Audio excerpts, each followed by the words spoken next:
clear tu ta chi bai ula voin hi thotan ni August ni seri sang he som ni pathum jing lampang ani ya rosul do do chawa kan huang khon hei hi vai kon zo hnuai zon thla halei min kha ni ya national highway no ne hle me tu na khuan rong se tang ni mina khan helai a vei lampanga anga ni building te jok kha achima ti chuan hemi alai lak lo hian nimin chawhma chawhna lampang thleng khan atang renga dan hi thum chawa ruan sur khan khu a thlang kongpuya khuan highway a khuan enge ni an hnol thata a chu tiang te ni wang chuan helai kong hi a thlang lok don na lang lova khua hi kan hmong hen ala duk em maya building condition ro chu so ero sa chu kan hmong son so arbom ti zet ni tu na lum thla te kha lom em me chu wa na thlang kong pui kha tu na arbom ti lum thla po kha kong pui a thlen thak ngei rin ani ya kala chun jom te lo video chen na sat ka lo wangin thleng thla chiang ani hi khang te ni wang kha na thlanga ke kalpo hi him lowa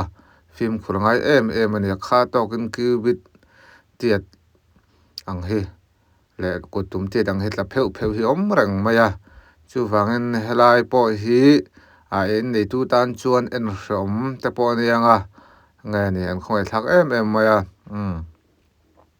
rin lok lo thil alo thlenga ti chuanin helai amha building te ma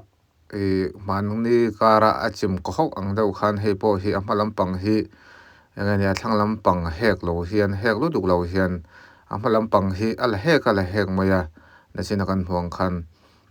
hmalampang hi achim hek maya heng te ni wang hian a hmalampang hi enge ni a him lu tuk lo deuh ni na langa hmalampang hi a thol jok amon chu ti tu ne khi na sin a po khanin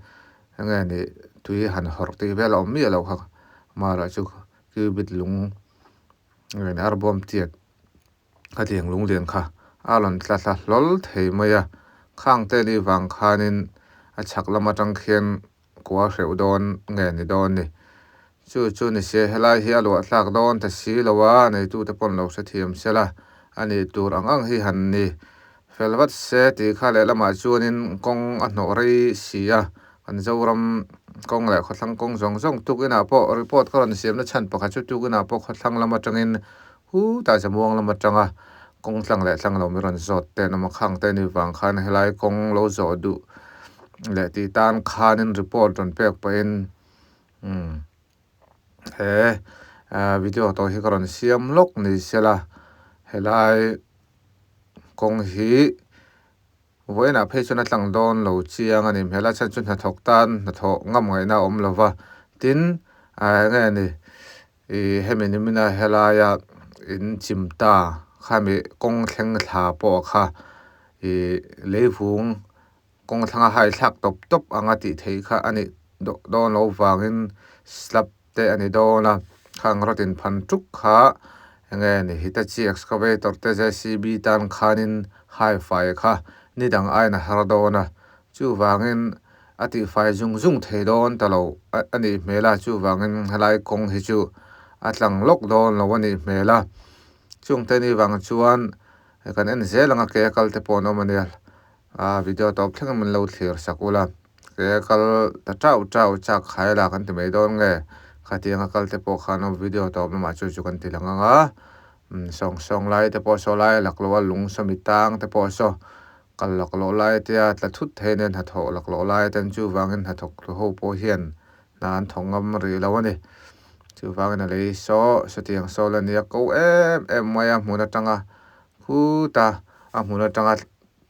khoi chho phei chuan bir em maya he helai building thanga helai semal vum de ho po hi tlaka chak mel khop me mi hi tlak chun helai in hi ngani ate huk mai the ni ti vela ni chung te ni wang chuan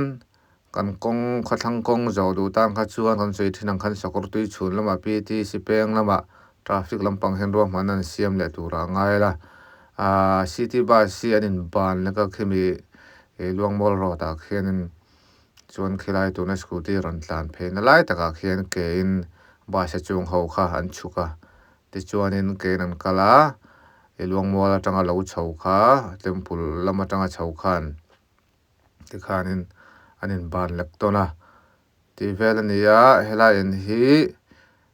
heti arwa sur sel chuan rei adol bik don lo ang khom maya chu wangin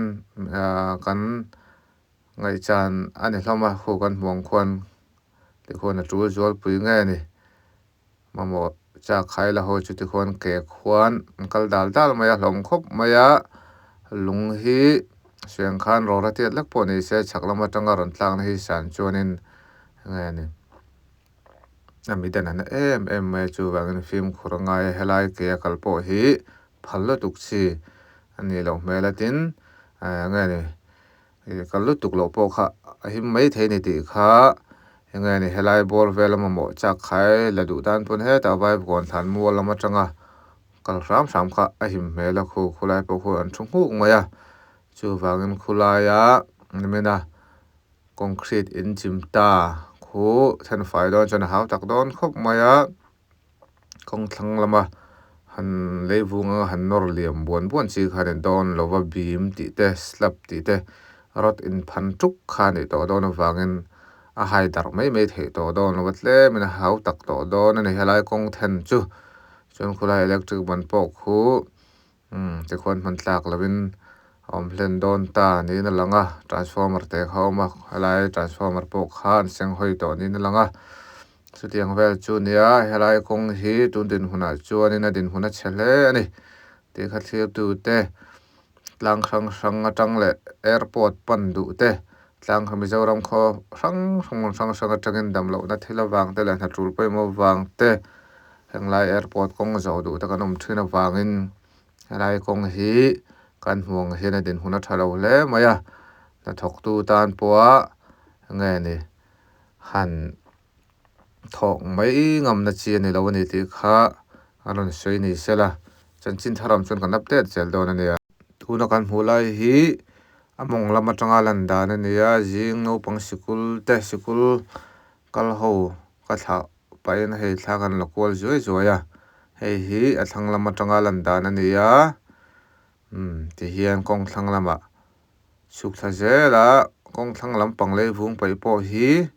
heti omreng na chuna kina leivung hian kong po hi ala pot thlatel lawang te soi the bi klawa helai national highway thanga leivung han pai mai po hi thi lai khi ang tianga thwinga zo chodon te chu pathian thu ne kan soi the ni lawa he khwam mai ni helai bor chu ti kha kan report toy ron bo se the chu ni le phot me ro se anga bom le chanchin kan ron soi jel don ne lo me